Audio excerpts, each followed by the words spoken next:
I'm very excited to introduce the next person, Hindou Oumarou Ibrahim. Hindou is the co-chair of the International Indigenous Peoples Forum on Climate Change and also founded the Association for Indigenous Women and Peoples of Chad. Um, they have particular expertise in Indigenous peoples' adaptation to climate change, bridged with traditional ecological knowledge, and also climate change mitigation strategies. So all of this will speak to your individual projects and also all of us collectively. So it's a great honor to introduce Hindou into our community of practice. Hi, Hindou. How are you doing? Hi everyone. I hope you are hearing me and I hope you are all doing well. You hearing me? We can hear you very well. Thank you very much. I was asking this question to everyone earlier, Hindou. What is outside of your window at the moment? I have nature. I'm in Chad, so I have many trees outside there, but Beautiful. I'm just like trying to get a quiet place. Otherwise, if outside, you can listen a lot of birds. So it's a great place. I love being home in Chad, but the only thing is the technology is not working. Yesterday, the day before, like it's cutting, and today it's trying to work, but don't get surprised. Maybe it can cut, or it's better that I turn off my camera so at least you can hear my voice. Thank you. We appreciate the effort and we appreciate you battling technology as well. At the moment, your connection is really good. Your audio and your video is good. So hopefully it will hold out. So the first question I had for you, well, it was less of a question and more of a congratulations. Congratulations for receiving an OBE from King Charles.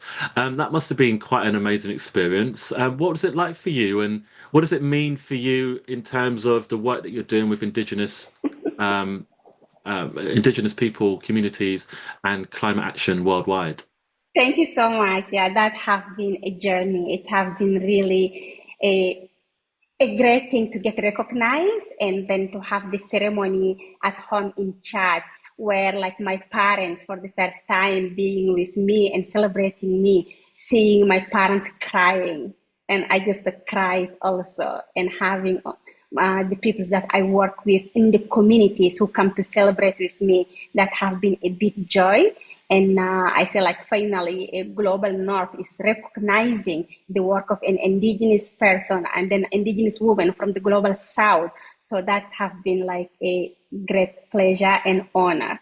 And I remember when I dedicated that, I said, like, I'm not dedicated that, like, for myself, I get this OBA or whatever.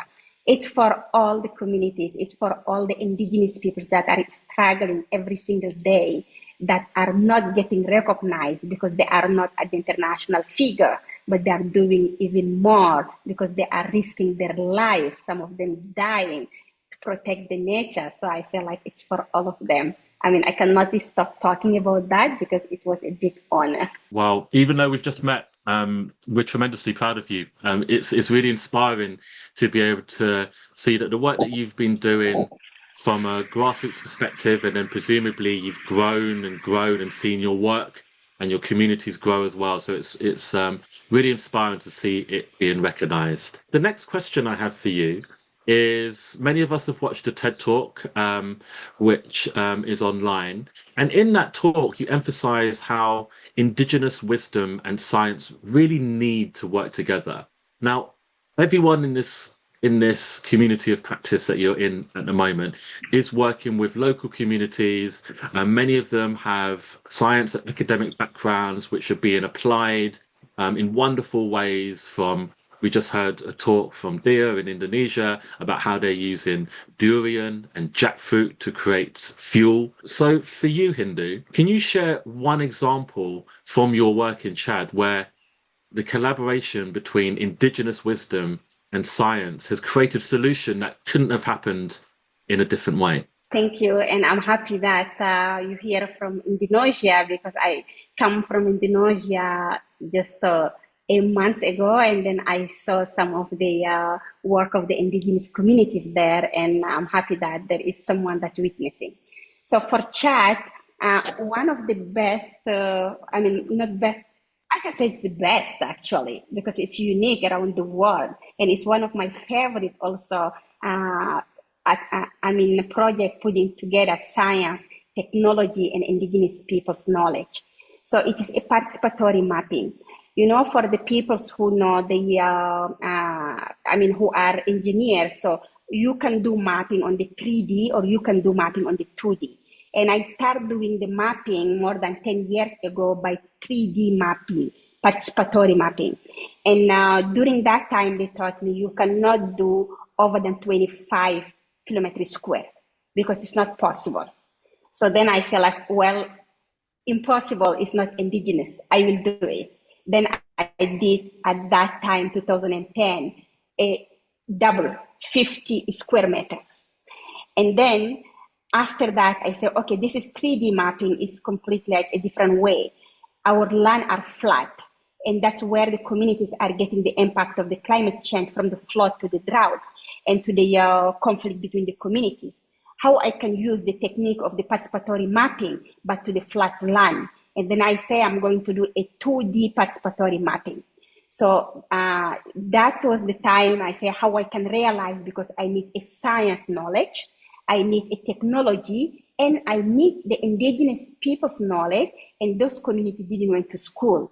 So I agreed in the process with the communities for 2 years, because this is the most important part of it.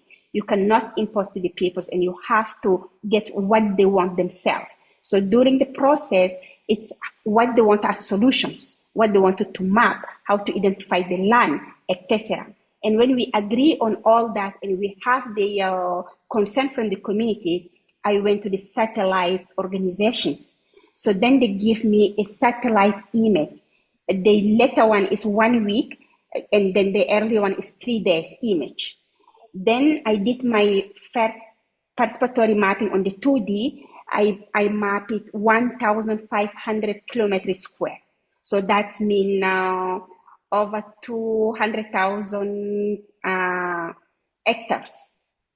So then we mapped 116 villages, nomadic communities stop, and all the peoples from the local communities and the indigenous communities. And the technique is when you have the mapping, I print it in a bigger scale. And then I put the map in front of the communities. And then we start mapping the knowledge of the communities inside the map. So then it's come out where we can have the legend. So we create the legend with the communities. So if the communities wanted to say the water is green, I agree with them, the water is green, because it's the way that they understand. It's not the way that I'm experiencing or seeing. So then we put all that on the science knowledge. And then at the end of the day, we have the space that have a sacred forest, have a trees that we eat, have the trees that are medicine. So the forest we cannot identify in one singular tree, but in the other way, we map every name of the ecosystem that they have from the faunas and floras. So then we identify like the corridor of movement, the land of pastoralists, the land of fisher, etc. So when we finalize all the knowledge, it takes us like 2 weeks to work with all the communities. So I take the photo to digitalize the map. And after the digitalizations, I go back to the communities and we do a convention between them. So the latest convention we did is 20 articles, 3 chapters. So like chapters 1 on how they can mitigate the conflict over the resources. And chapter 2, how they can conserve the knowledge of the communities, how they can pass it into generations, etc. And chapter 3, how they make an action plan for themselves. So then through the action plan, we ended this year just 2 weeks ago. I come from the communities for implementations. So it's helped the communities to give a woman land right for the first time. So community chief is to agree to give the woman land right. And in this woman land, we implement a water, and for the first time they did an agroecology. That where they can eat vegetables during the dry season. Because in our countries, there is no electricity, no conservation, nothing. So during the rainy season, you have all the green veggie. and then you dry them to eat them the rest of the year until the rainy season come back. So for the first time in their history, they were so celebrating all the women. They eat a green veggie, but they also share it with their neighbors and they sell it. So to make it short, is so exciting. So then we went back to the communities, the place that they mapped the land degradations. So we did a nursery since last year of 11,000 trees from the sacred trees. Our sacred trees are 7 plus others who are a medicinal. So for us, the sacred tree, you cannot touch them, you cannot cut them. You have to use them like in so different way because they are the one who are the guardian of the forest. So we went back with the communities to replant those trees in about 50 hectares. Just last week, yeah. I mean, I'm losing all that running from one community to another one. So like last week. So this is one of the results in the process of the participatory mapping when you can use the science, technology, indigenous people's knowledge, and at the end of the day, the results are so many. To finalize on that, it's helping the government of Chad to use the technique that we are doing to put that in a national adaptation plan. So you can Google the National Adaptation Plan of Chad. The later one have a paragraph of the participatory mapping that I did with the communities. Congratulations. That's absolutely fascinating. And it's really illuminating to be able to see how you've taken a tool like the 3D mapping, working with the communities on the ground, and have been able to look at it systemically. So you talk at the end about the government's adaptation plan, which I think is a real win, I imagine, from going from working with the communities on a very ground level to systemic state level change is really powerful. I think something that's also really interesting is the feedback loop that you've built into the process. So you're always consulting with the community, and actually it's interesting that you started with 3D mapping and then went to 2D mapping in order to connect with that local indigenous knowledge more meaningfully. And I'm fascinated also by how important women's land rights have been to unlocking that development. So yeah, I just wanted to acknowledge that and then ask you the question. You mentioned about the sacred trees, which must have been one of the kind of cultural, local, indigenous challenges to what you're trying to achieve. Were there other types of cultural challenges, values, beliefs that you had to meet and solve in a way in order to create those achievements? That's right. There are always some challenges if you wanted to do a new innovation. So firstly, how I can get all the science knowledge that I need. Because from the beginning, all those organizations outside in the global north, because they do not exist in the global south. So they are tech organizations and they are more commercial organizations. So they try to sell it, and then I have to talk with them and tell them how much the solutions of the communities is not only for our peoples, is for the planet and for the nature. But the time that they understood, they gave me the knowledge for free. And I'm so proud on that. So it is a challenge, but when they understand, they cannot tax you. They wanted to help you. And I remember it was a Ukraine organization. Just before the war started, I started discussing with them. And then they give me the speed the war start, but they still wanted to help me to give me those knowledge. The second challenge is the language, because all the science is in Western language, French, English, or whatever. Then community speak indigenous language. So the way that we have to translate it and we have to discuss with the communities and make all the translation from one language to another one with the technician, with myself. I mean, it's not a real challenge, but it is a process that you have to consider in any activities that you have to do. So language is not a barrier. It's can just to have a long time, but it can be a great opportunity when the people understand how all that can work. And of course, my final challenge, I can say, after you finalize the exercise, you need the implementations. And the implementation, you need funding for that. So it's not every partner that wanted to fund the roadmap that you have. And you have to still wake up and convince people, present to the people, implement, and you need to do like many media come around it. And I'm not like a media person. I don't have people that can support me. Don't have like a structure who can support me. Like I have so many knowledge on that in oral or in the report that we put with my organization that we are not valuing. So this is also challenging. So if it was really documented, we can share it with you like immediately with all the team here. They can go and learn after that I give them the talk. So yeah, but there is no challenge to be honest in everything that you do. It's only you have to stand up, be courageous, be bold, and it will be done. I think there's a very powerful message there about how the work that you have been doing, Hindou, and also the work that everyone in this community of practice is doing, is to remember the power and the influence of the work that you're doing.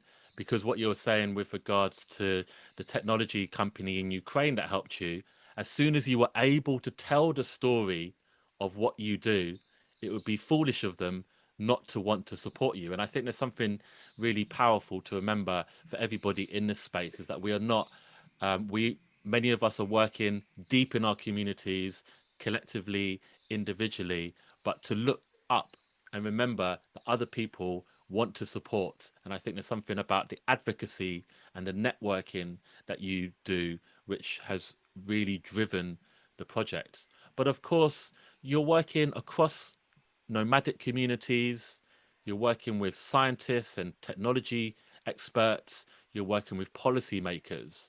So for you, what are the essential steps for building trust between all of these different groups when all of them have very different ways of working? How do you foster that network and that relationship building? That's a very important question because we're always asking there gap between all that, how we can build the connection, how we can build the trust. The word trust is very important. So this is the one we have to establish with scientists, with the communities, with the policymakers. So with scientists, most of the time they want to see evidence. And they always like have, I can say I'm part of them, but they are like a mind lock. Just the 1 + 1 is 2. It's not negotiables. So how they can just think differently. So they want always to confirm the knowledge of the communities. So to build the trust with them, I always tell them, listen, if you are a doctor on anthropology or whatever, because you went to an indigenous communities, you stay there even 20 years, you make your PhD, you come and say you are a doctor, you are a PhD on this. Imagine the grandmother or grandfather that you take there, that give you this knowledge, that was living in a natural way. What will be their degree? They will be PhD plus plus in many things, not because they cannot write it down, not because they cannot speak the language you have. So just to think about that. So you cannot confirm the knowledge of the communities that living for thousands of years because you just don't know how to write or read one of the major language around the world. So they can be like you if their language is dominant. So then immediately they understand like, well, okay, science knowledge is really come later. The indigenous wisdom is forever, exists. So of course, how we can figure out to work together. And the second with the policymakers, I take them to the communities. And I have actually one of the great examples maybe that can put all together. So when I wanted to do one of my projects on research on traditional knowledge and meteorology, and this is one part of it I talked on my TED Talk. So I take policymakers, I take meteorological peoples from the climate meteorology and science meteorology to the communities, to the nomadic communities. I say, let's go there. you cannot predict the weather for the people who do not have access to the TV or radio. You need to come and see how they're living. And when they come, so it was a rainy season. So the nomadic communities, we have like a houses like that. And then we arrive like an hour, 2 hours, we sit there around the trees, we start talking, and then communities start packing their stuff. They're like, what's going on? Are we moving as we are nomadic? I'm like, no, we are not moving. It's going to rain. And then, of course, the city people, they just like look at the sky like, it's fine, okay. So at the end of the rain, they just like asked it, what's going on? How did they know how it's happened? And then we told them, well, communities observe some ants are taking their eggs in their nests. And the wind changed the direction. And immediately they know that it's going to rain. So that helped them to build the trust that communities are knowledgeable. And of course, we can work with them. So the next month, we organize a workshop where we invite the minister and we invite some technicians and the communities. And we ensure the translation from the indigenous communities to the French and Arabic. And we had like a best workshop ended up with a declaration of N'Djamena on a knowledge of communities. So you need to show some evidence, but you need to build the trust between all and show that there is a result that can come out very positively if we work all together for the same objective. So I think navigating that will be very, very helpful for everyone. Thank you. So that's really powerful. So talking about trust and how to recognize the types of knowledge that Indigenous communities hold, and that they don't always sit within our classic model or paradigm of what knowledge should be or what evidence should be in a scientific sense, and working to build that trust so that all parties understand the importance of that, almost translating that knowledge in a way. So in this community of practice, everyone in 20 organizations across 12 countries are doing amazing work, much like yourself, in their countries from Nigeria to Indonesia to France and beyond. Within that, there is also a piece of research that we're doing about how we strengthen relationships through climate action. So my final question is, what practical advice can you give us who are working across very different cultural contexts? How can we build genuine partnerships rather than just extractive relationships that are just taken? Absolutely. That's what's happened for long for indigenous peoples. Many of scientists go there in an extractive way, not on reciprocity. So in the group, how they can have a reciprocity mind, a circular way of not just taking, but giving and listening. So the first thing that maybe I can say as advice is listen to the people. We talk a lot, but if you listen, you learn always something.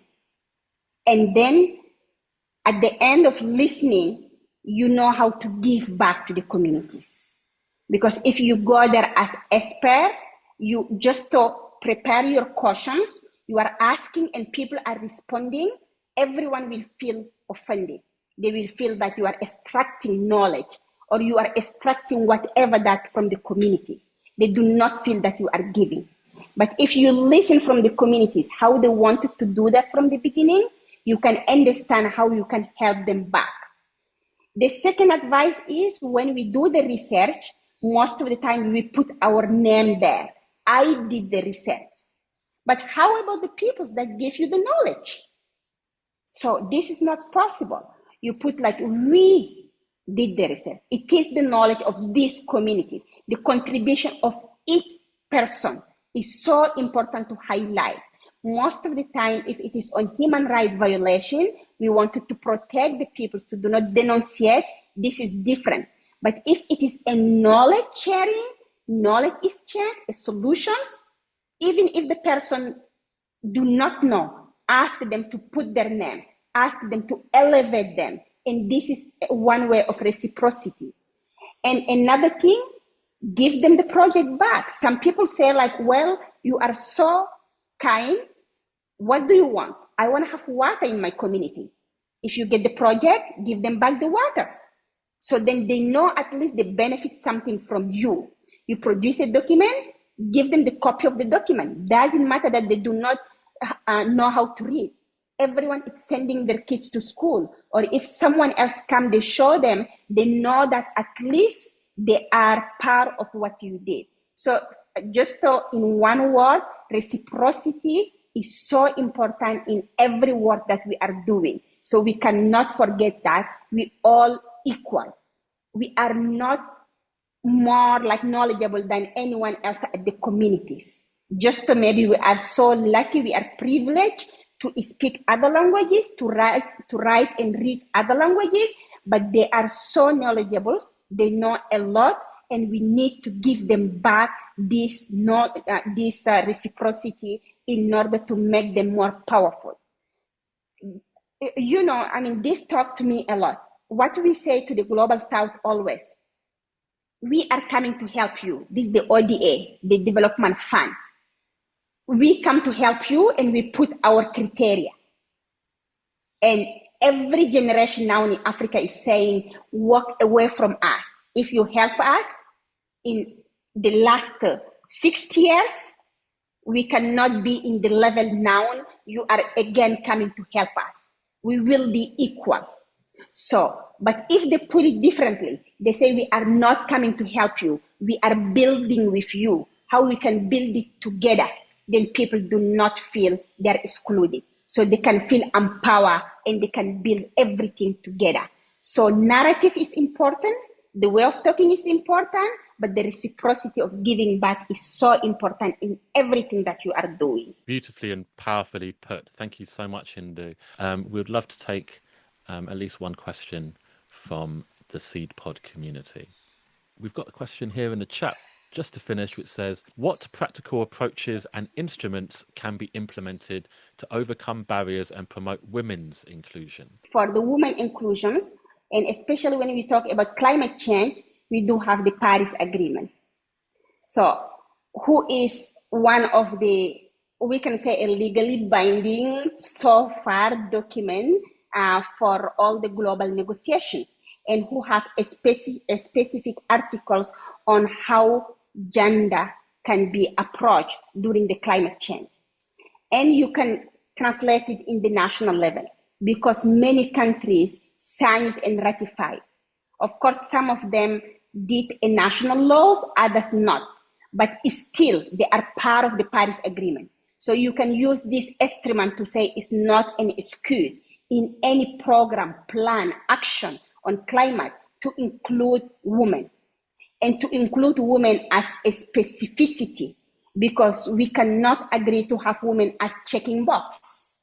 Like during the panel, just to ensure that, okay, maybe we have 2 women in the panels, let them come and talk about women issues. No, how we can ensure that we have women panel, how we can ensure that man can be there, how we can ensure during the project that we are having a positive discrimination to have women there with a specificity, how we can have also women can talk between themselves, because some of the things you have cultural barriers that they cannot talk among themselves. So all that you can use the country that agreed to sign and ratify the Paris Agreement.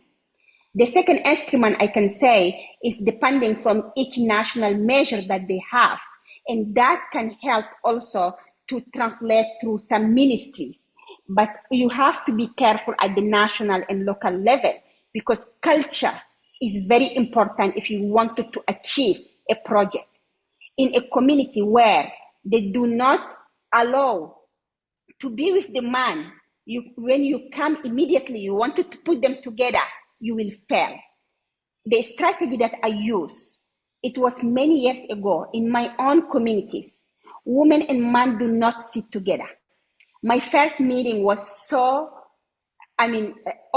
are unforgettable. I went to sit with the man because I'm the city that grew up. I'm a guest that grew up between city and the communities. So then when I go to the community, they call me a city girl. When I go back to the city, they call me a indigenous girl. So I'm like, oh my God, I belong to where? So then I started using the opportunity of being the city girls in the communities. I go sit with the man, with the leaders, and I ask them if they can call the woman to have the meeting, and they do me the job because they feel that they are the powerful man that they have to decide the woman to come to the meeting. And they go and inform the woman. So I go there, the job is done because I don't have to call them, all the women are there. So when I did my first meeting, the next day I was walking between the communities. When I see one man, they look at me, they laugh. I'm like, what's going on? Just they smile and what's going on? They say, we know now you come to create a revolution to our women. Because after the meeting, each wife talk with the husband. So then at the end of the day, they feel like, well, it's helpful, but they are also being emancipated. My second meeting was, we did a meeting, women sitting here, man sitting there, I'm in the middle. I go listen from the woman. I come and shout for the man. And then the end of the day, I say like, listen, I'm your daughter. I'm so tired to go talk to her and come talk to them. Why you cannot come closer and you make my life easier? And they come closer. And I was in the middle, I was speaking.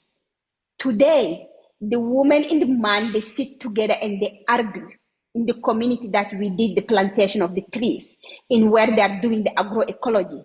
The community chiefs go with them to work with them.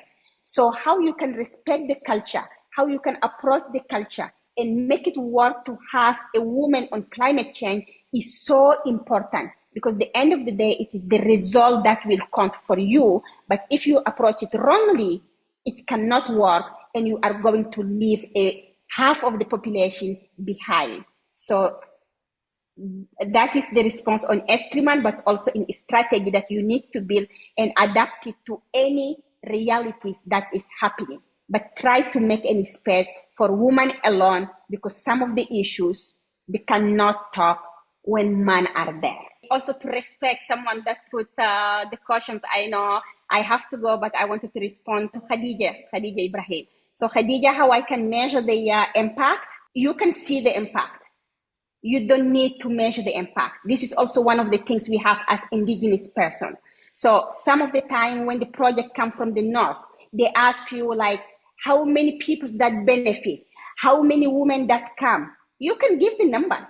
Like in my participatory mapping, in one of the last mapping I did around Lake Chad with 556 community leaders, I get like more than 5,000 people come. Is that an impact measure? Or is that a direct benefit? So numbers can make maybe something for others, but the real life change is the most important for me. And I'm seeing that those women that approaching to me, that telling me how many their life changed, how many they changed their life by putting their children to school, how many the community accept to create a community school that I supported. So those are my way of measuring the impact. It's not for today with the numbers, it's for the long term that I'm building the future. And I know that I'm building the future. When you build in school, when the community accept to send their children, so be sure that their children will send their children and their knowledge will be staying forever. So this is my way of measuring the impact. So sorry, maybe I do not have the numbers, but I have the evidence. And thank you so much, Dan. Thank you, Maria. Thank you, James. Thank you, everyone, being here. And thanks for making the youth really be the leaders on climate.